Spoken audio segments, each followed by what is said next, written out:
मैं हूं चंदा और हम स्टार्ट करने जा रहे हैं 11th-12th एनसीईआरटी केमिस्ट्री। साथ में हम पैरेलली स्टार्ट करेंगे एमएससी केमिस्ट्री।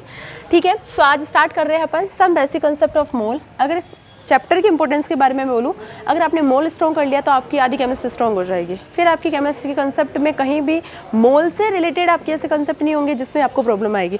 सो स्टार्ट करते हैं एनसीईआरटी में बेसिक कंसेप्ट ऑफ मोल में आने से पहले थोड़ी सी प्रीवियस नॉलेज दे रखी है, तो अपन भी पढ़ लेते हैं। सबसे पहले आता है आपके पास स्टेट ऑफ मैटर। ठीक है गाइस, हम जानते हैं, सभी जानते हैं कि आपके पास मैटर की 3 स्टेट होती हैं। कौन सी? Solid, liquid and gas. ठीक है, सॉलिड में पार्टिकल बिल्कुल पास, लिक्विड में थोड़े दूर, और गैस में आपके पास जो पार्टिकल्स होते हैं वो बहुत दूर होते हैं। ठीक है, अब यहाँ पे क्वेश्चन ये अराइज होता है कि कौन से फैक्टर होते हैं जिस पर ये स्टेट ऑफ मैटर डिपेंड करती है। ठीक है, तो सबसे पहला फैक्टर आता है आपके पास इंटरमोलिक्यूलर फोर्स ऑफ अट्रैक्शन। जैसा कि नाम से पता चल रहा है अट्रैक्शन, यानी कि इससे क्या होता है, ये बेसिकली क्या करता है, मोलिक्यूल को, एटम को, आयन को, कॉन्स्टिट्यूट पार्टिकल्स को पास लाने का ट्राई करते हैं। तो सबसे ज़्यादा पार्टिकल किसके पास है? ऑब्वियसली सॉलिड के, यानी कि सबसे ज़्यादा जो है इंटरमोलिक्यूलर फोर्स ऑफ अट्रैक्शन किस में है? सॉलिड में। देन लिक्विड के पार्टिकल्स में, देन आपके पास गैस के पार्टिकल्स में। ठीक है, सेकंड फैक्टर आता है आपके पास थर्मल एनर्जी। गाइस, ये क्या करती हैं? इंटरमोलिक्यूलर फोर्स ऑफ अट्रैक्शन के जस्ट रिवर्स काम करती है। इंटरमोलिक्यूलर फोर्स ऑफ अट्रैक्शन के जस्ट रिवर्स काम करती है। एक और जहाँ intermolecular force of attraction molecule को पास लाने का ट्राई करता है, वहीं दूसरी ओर थर्मल एनर्जी मोलिक्यूल को दूर ले जाने का ट्राई करते हैं। सबसे ज़्यादा मोलिक्यूल दूर किसके? गैस के, देन लिक्विड के, देन सॉलिड के। तो ऑर्डर क्या हो जाएगा आपके पास? Gas, liquid and solid. ठीक है, इसके अलावा आपके पास 2 फैक्टर है, टेम्परेचर एंड प्रेशर। टेम्परेचर को हम कोरिलेट कर सकते हैं किसके साथ? थर्मल एनर्जी के साथ। क्यों? अगर हमने टेम्परेचर इंक्रीज़ किया तो मॉलिक्यूल को क्या मिली? एनर्जी मिलने से क्या हुआ कि वो मूव करना चाहेंगे।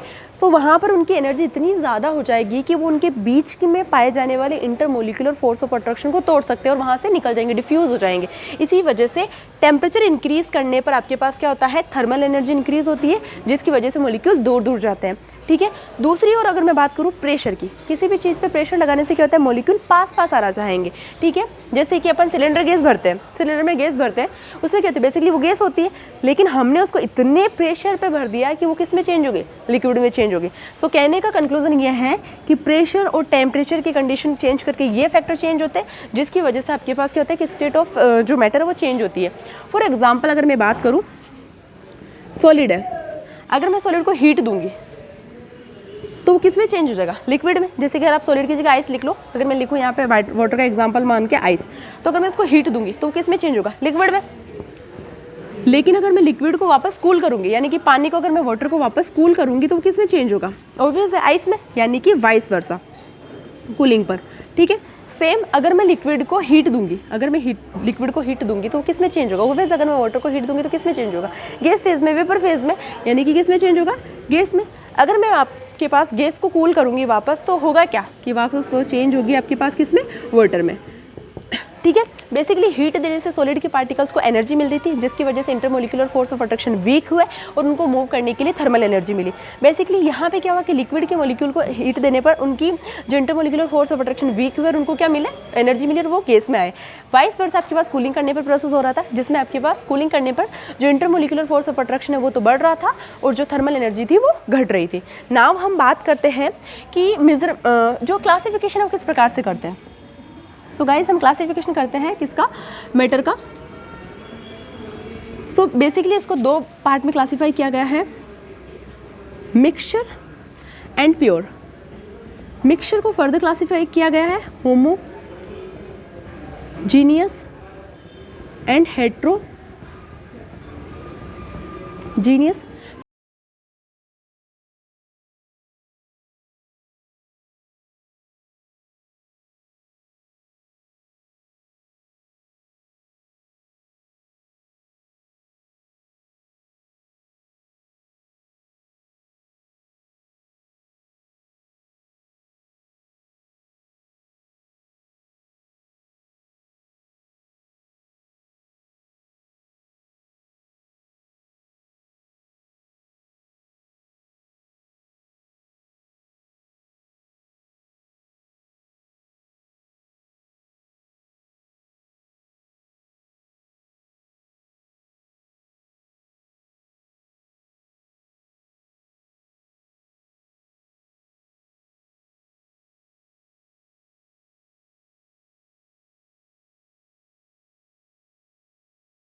बात करते हैं अपन मीटर की यूनिट के लिए, तो मीटर अब बड़ी यूनिट हो जाती है क्योंकि हम बात किस पर करते हैं, एटॉमिक लेवल।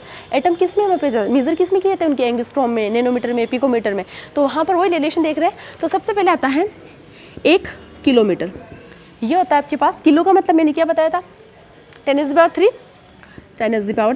मीटर। 1 मिलीमीटर, मिली का मतलब 10⁻⁻3, किलो का मतलब क्या होता है 10⁻3, किलो का मतलब होता है 10⁻3। अगर मैंने पहले उल्टा बोल दिया तो किलो का मतलब क्या होता है 10⁻3 होता है, मिली का मतलब होता है 10⁻3, ठीक है, 10⁻3 मीटर। माइक्रो का मतलब माइक्रोमीटर, माइक्रो का मतलब होता है 10⁻6। नैनोमीटर अगर मैं लगाऊं यहाँ पे तो नैनो का मतलब 10⁻9। फिर आता है एंगस्ट्रॉम, 1 एंगस्ट्रॉम, इसका मतलब होता है 10⁻10। ये बहुत यूज़ होती है यूनिट, ठीक है। इसके अलावा आपके पास पता ही है कि जैसे 1 मीटर बराबर होता है 100 सेंटीमीटर एंड 1 मीटर बराबर होता है 10 डेसीमीटर, ठीक है। ये आपके पास मीटर हो गया। अब यहाँ पे चलो गाइज, मोल स्टार्ट करने से पहले अपन एक ड्राइव्ड यूनिट पढ़ लेते हैं जिसका अच्छा खासा रोल है केमिस्ट्री न्यूमेरिकल में, वॉल्यूम। ड्राइव्ड यूनिट है आपके पास, एक ड्राइव्ड यूनिट है आपके पास इसमें वॉल्यूम, ठीक है, V, ठीक है। आपको पता है जो वॉल्यूम होती है वो आपके पास क्या होता है, 3D होती है, यानी कि लेंथ होती है, उसकी हाइट होती है, उसकी ब्रीथ भी होती है, यानी कि length into height into breadth, यानी कि क्या हो जाएगा मीटर क्यूब, क्योंकि तीनों डायमेंशनल में दी जाती है। तो अगर मैं वॉल्यूम की ऐसा यूनिट की बात करूँ, ये ऐसा यूनिट नहीं है, अगर मैं इसकी ऐसा यूनिट निकालना चाहूँ ड्राइव करके, जो कि आपके पास क्या हो जाएगा, metre into metre, metre multiply metre, चाहे हाइट हो, चाहे लेंथ हो, चाहे ब्रीथ हो, तीनों की आपके पास क्या रहेगी, एम ही रहेगी, तो क्या बन जाएगी, मीटर क्यूब, ठीक है। अब गाइज यहाँ पे बात ये आती है कि मीटर क्यूब क्या होता है, जनरली यूज़ नहीं होता है, उसकी जगह यूज़ होता है सेंटीमीटर क्यूब, लीटर। अगर हम लिक्विड की बात करते हैं तो लिक्विड की जगह अपने यूज़ करते हैं लीटर, मिलीलीटर, डेसीमीटर क्यूब। तो हम यहाँ पे इसका इंटर कन्वर्जन पढ़ेंगे विच is very important. So first is कि क्या रिलेशन होता है, ठीक है। सो 1 लीटर इज इक्वल्स टू, मैं लिख सकती हूँ कि देखना 1000 मिलीलीटर। क्यों गाइस, क्योंकि मिली का मतलब क्या होता है 10⁻⁻3, 10⁻⁻3 से कैंसिल आउट हो जाएगा तो क्या बच जाएगा, लीटर ही तो बच जाएगा, यानी कि इसके इक्वल है, ठीक है। साथ में मैं लिख सकती हूँ 1 litre is equals to 1000 cc centimetre cube. तो क्या बन जाएगा कि जो 1 ml है वो 1 cc के बराबर है। यहाँ से क्या कंक्लूजन निकला, यहाँ से कंक्लूजन निकला 1 ml किसके बराबर है, 1 cc के बराबर है, मतलब 1 सेंटीमीटर क्यूब के बराबर है, ठीक है। अब आपको पता है अगर मैं मीटर से इसका रिलेशन निकालना चाहूँ तो आपको पता है 1, यहाँ पे साइड में करती हूँ, 1 metre is equals to 10⁻2 centimetre. So 1 centimetre is equals to क्या जाएगा, ये नीचे चला जाएगा, नीचे जाके वापस ऊपर आएगा, तो आपके पास क्या बन जाएगा 10⁻2 मीटर, 10⁻2 मीटर। तो अगर मैं सेंटीमीटर की जगह 10⁻2 मीटर रख दूँ तो क्या बन जाएगा 1 litre is equals to 10⁻3, centimetre की जगह क्या रख दूँगी 10⁻2 मीटर, क्यूब का क्यूब लगा दिया, तो क्या बन जाएगा देखना 10⁻3 प्लस में 10⁻2 है, उसका थ्राइज है, यानी कि क्या बन जाएगा 10⁻6, साथ में किसका, मीटर का क्यूब। तो क्या आंसर आ जाएगा आपके पास, इससे ये कैंसिल आउट हो जाएगा 3, तो क्या बचेंगे 3 माइनस के मीटर क्यूब, यानी कि 1 litre is equals to 10⁻3 metre cube. तो मैं क्या लिख सकती हूँ 1 litre is equals to 10⁻3 metre cube, और मैं क्या लिख सकती हूँ, ये आपके पास 1 लीटर, ये 10⁻3 नीचे गया तो क्या बन जाएगा 10⁻3 माइनस का, ये अभी भी मीटर क्यूब। अब क्या बन जाएगा, ये माइनस क्यूब ऊपर आके किसका बन जाएगा, प्लस का, तो 1 metre cube is equals to हो जाएगा 10⁻3 लीटर, यानी कि यहाँ से क्या आ जाएगा मेरे ये जो 10⁻3 है ऊपर चला जाएगा, तो क्या बन जाएगा 1 मीटर क्यूब, जो कि इसके इक्वल मैंने ये लिख दिया, ये ऊपर जाके क्या बन जाएगा, ये बन जाएगा 10⁻3, ठीक है, और इज इक्वल्स टू लीटर, यानी कि यहाँ से क्या कंक्लूजन निकला कि जो 1 मीटर क्यूब है 1 मीटर क्यूब वो 10⁻3 लीटर के इक्वल होता है, ठीक है। नाउ हम बात करते हैं यहीं से, एक आपके पास ये इंपॉर्टेंट है, इसको अंडरलाइन कर लेना, एक आपके पास इसको अंडरलाइन कर लेना, this one is important. Now हम बात करते हैं यहाँ से, मैंने बोला था कि यहाँ से एक आंसर आया था आपके पास कि क्या 1 लीटर इज इक्वल्स टू 10⁻³ देखो ये है 1 litre is equals to 10⁻³ metre cube. लेकिन मैंने क्या किया, अगर मीटर को मैं मीटर के रेस्पेक्ट में बताना चाहूँ तो 1 मीटर इज इक्वल्स टू क्या हो जाएगा, 10⁻³ नीचे जाएगा, देन ऊपर आके किसका बन जाएगा, पॉजिटिव का। So 1 metre cube is equals to 10⁻³ litre. अब मैं यहाँ से डेसीमीटर क्यूब से संबंध निकालना चाह रही हूँ, तो मैंने यूज़ किया ये वाला समीकरण, ये वाला दिस वन। मैंने क्या लिखा, मैंने लिखा 1 litre is equals to 10⁻³ metre cube. अब देखो थोड़ी देर पहले मैंने आपको बताया था कि क्या बताया था, मैंने बताया था 1 metre is equals to 10 decimetre, 1 metre is equals to 10 decimetre बताया था। अब देखो यहाँ से मीटर की जगह मैं क्या लिख सकती हूँ, 10 डेसीमीटर, और उसका क्यूब कर दूंगी तो क्या बन जाएगा, 1 litre is equals to 10⁻³ minus का 3। अब मीटर क्यूब की जगह क्या लिख सकती हूँ, 10 डेसीमीटर, तो क्या लिख दूंगी 10 डेसीमीटर, उसका क्यूब है तो क्यूब लगा दूँ, ओके। सो क्या बन जाएगा, 10 का क्यूब क्या बन जाएगा, 10⁻³, तो क्या आंसर हो जाएगा 10⁻³ 10⁻³ और डेसीमीटर का क्या बन जाएगा, डेसीमीटर क्यूब, तो क्या इससे ये कैंसिल आउट। तो क्या कंक्लूजन निकल गया, 1 litre is equals to 1 decimetre cube, which is very important. ये आपके पास जनरली यूज़ की जाती है, ठीक है। नाउ हम आते हैं अपने फेवरेट टॉपिक पे, मोल पे। गाइस मिटा दूँ,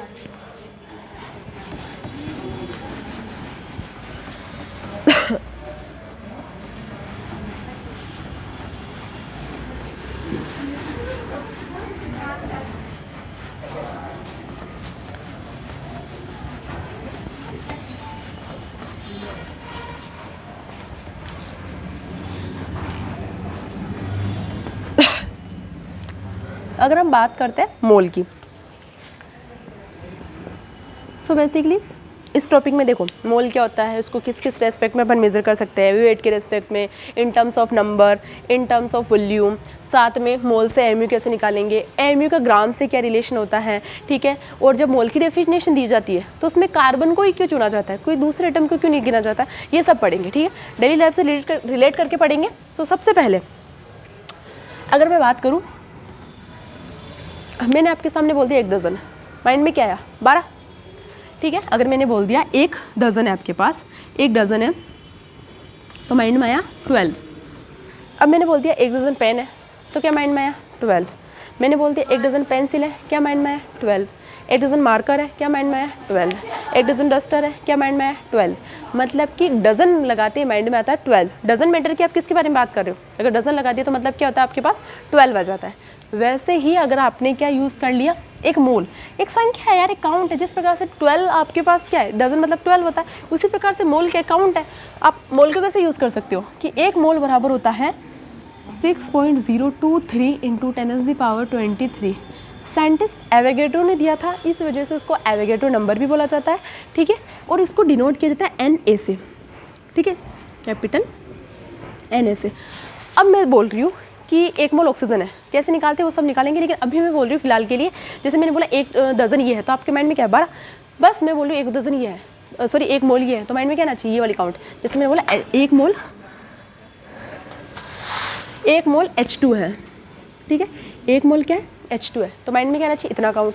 मैंने बोला 1 मोल O2 है, तो माइंड में क्या आना चाहिए ये वाला काउंट। अगर मैंने बोला 1 मोल N2 है, तो माइंड में क्या आना चाहिए, या फिर मैं बोल रही हूँ 1 मोल हीलियम गैस है आपके पास, तो माइंड में क्या आना चाहिए ये वाला। मतलब कि 1 मोल बोल दिया तो ये सब चीज़ें आनी चाहिए, ठीक है। अब हम बात कर रहे हैं कि कैसे कैलकुलेट करते हैं, कैसे उसकी डेफिनेशन दी जाती है, किसको स्टैंडर्ड क्यों माना। उससे पहले अपन मोल कैलकुलेट करना सीखेंगे और लास्ट में सीखेंगे कि MU कैसे कंसेप्ट आया, पहले क्यों वैज्ञानिक इसको 1 MU या फिर यूनिफाइड मास में इसको कन्वर्ट कर दिया और कार्बन इसकी जगह चुना। तो सबसे पहले हम बात करते हैं मेजरमेंट ऑफ मोल। मोल का मेजरमेंट 3 रेस्पेक्ट में किया था। सबसे पहला मास के रेस्पेक्ट में, ठीक है। सेकंड होता है आपके पास किसके रेस्पेक्ट में, नंबर के रेस्पेक्ट में, या फिर मैं बोल सकती हूँ काउंट के रेस्पेक्ट में। थर्ड आता है आपके पास वॉल्यूम के रेस्पेक्ट में, ठीक है। ये जो फॉर्मूला अपन लिखेंगे इसका एक लिमिटेशन है, ये अप्लाई होता है ओनली एट STP, ठीक है। STP क्या है, स्टैंडर्ड टेम्परेचर एंड प्रेशर कितना क्या होता है, ये फॉर्मूला बताएंगे तब बताऊंगी, ठीक है। सबसे पहले आता है मास के रेस्पेक्ट में। सो गाइस पहले फॉर्मूला लिखेंगे, फिर क्वेश्चन आंसर ट्राई करेंगे कि कैसे क्या आया, फॉर्मूला कैसे बना होगा, ठीक है। डेली लाइफ से रिलेट करके बताऊंगी डजन वाले से एग्जाम्पल से। तो सबसे पहले मास के रेस्पेक्ट में मोल निकालना है। सो यहाँ पे क्या बन जाएगा, यहाँ पे बन जाएगा मोल इज इक्वल्स टू केवल फॉर्मूला लिख लो पहले, given weight of substance divide by molar mass. इसमें आपके पास मोल बराबर क्या हो जाएगा, इसमें हो जाएगा आपके पास इंक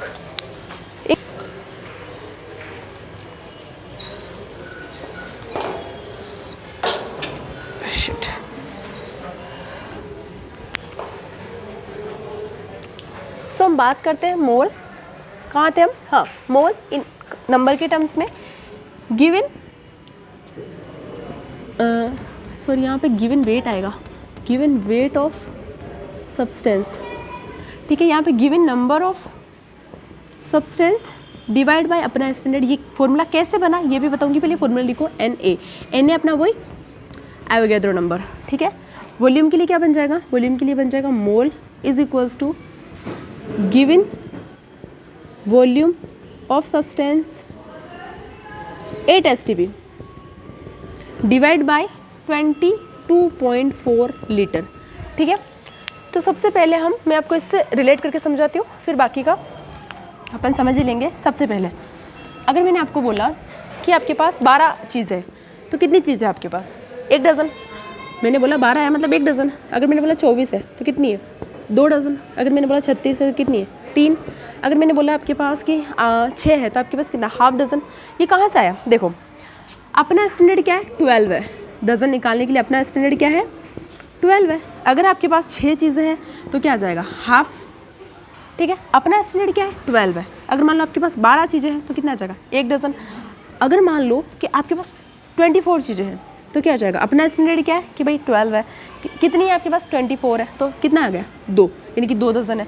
मान लो आपके पास कितनी है, मान लो आपके पास 36 है और अपना स्टैंडर्ड क्या है, 12 है, तो अपने पास आंसर क्या हो जाएगा, 3 डज़न हो जाएगा। क्या हो जाएगा, 3 डज़न हो जाएगा। सेम आपके पास क्या हो जाएगा, मैंने मोल के लिए किया, कैसे देखो, अपना स्टैंडर्ड क्या है, Na है। काउंट आपके पास क्या है, गिवन नंबर ऑफ सब्सटेंस है। वैसे कि भाई कितने नंबर दे रखे हैं और अपना स्टैंडर्ड क्या है, सेम आपके पास मास के लिए और सेम आपके पास वॉल्यूम के लिए है, ठीक है। Thank you for watching guys. बाकी का अपन नेक्स्ट लेक्चर में कवर करेंगे।